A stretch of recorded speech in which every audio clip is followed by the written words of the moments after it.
ದಕ್ಷಿಣ ಲೆಬನಾನ್ನಲ್ಲಿ ಹಿಜ್ಬುಲ್ಲಾದಿಂದ ಭೀಕರ ದಾಳಿ, 3 ಇಸ್ರೇಲ್ ಸೈನಿಕರನ್ನ ಹೊಡೆದು ಹಾಕಿದ ಹಿಜ್ಬುಲ್ಲಾ ಬೆಟ್ಟದ ತುದಿಯಲ್ಲಿದ್ದ ಸೈನಿಕರನ್ನ ಗುರಿಯಾಗಿಸಿ ದಾಳಿಯನ್ನ ಮಾಡಿದೆ.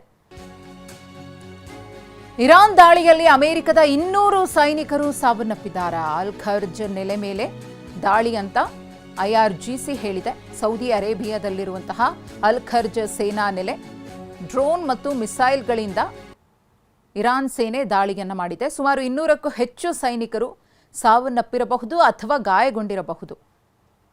ಇರಾನ್ ಹೇಳಿಕೆಯನ್ನ ಮತ್ತೊಂದು ಕಡೆ ಸುಳ್ಳು ಅಂತ ಅಮೆರಿಕದ ಸೆಂಟ್ರಲ್ ಕಮಾಂಡ್ ಹೇಳಿಕೊಂಡಿದೆ. ಇರಾನ್ ಹೇಳ್ತಾ ಇದೆ, ನಮ್ಮ ದಾಳಿಯಿಂದ 200 ಸೈನಿಕರು ಸಾವನ್ನಪ್ಪಿದ್ದಾರೆ ಇಲ್ಲ ಗಾಯಗೊಂಡಿದ್ದಾರೆ ಅಂತ ಹೇಳಿ. ಆದರೆ ಈ ಮಾಹಿತಿಯನ್ನ ಅಮೆರಿಕದ ಸೆಂಟ್ರಲ್ ಕಮಾಂಡ್ ತಳ್ಳಿ ಹಾಕಿದೆ. ಕುವೈತ್ ನೆಲೆಯಿಂದ ಇರಾನ್ ಮೇಲೆ ಅಮೆರಿಕ ದಾಳಿ, ವಿಡಿಯೋವನ್ನ ರಿಲೀಸ್ ಮಾಡಿ ಇರಾನ್ನಿಂದ ಆರೋಪ. ಕುವೈತ್ ನೆಲೆಯನ್ನ ಬಳಕೆ ಮಾಡಿಕೊಂಡಿದ್ದಾರೆ ಅಂತ ಆರೋಪಿಸಲಾಗ್ತಾ ಇದೆ. ಇನ್ನು ಬಹ್ರೈನ್ ಮೇಲೆ ಇರಾನ್ ದಾಳಿ ಮುಂದುವರೆದಿದೆ.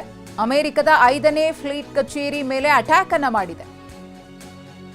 ಮಿಸೈಲ್ ಸ್ಫೋಟದ ಶಬ್ದಕ್ಕೆ ಬಹ್ರೈನ್ ಜನ ಬೆಚ್ಚಿ ಬಿದ್ದಿದ್ದಾರೆ. ಇನ್ನು ಇರಾಕ್ನಲ್ಲಿರುವಂತಹ ಅಮೆರಿಕದ ನೆಲೆಗಳ ಮೇಲೆ ದಾಳಿ, ಎರ್ಬಿಲ್ನ ಅಮೆರಿಕ ಸೇನಾ ನೆಲೆಯ ಮೇಲೆ ಮಿಸೈಲ್ ದಾಳಿ ಮಾಡಲಾಗಿದೆ. ಭಾರೀ ಸ್ಫೋಟಕ್ಕೆ ಎರ್ಬಿಲ್ ನಗರ ಬೆಚ್ಚಿ ಬಿದ್ದಿದೆ.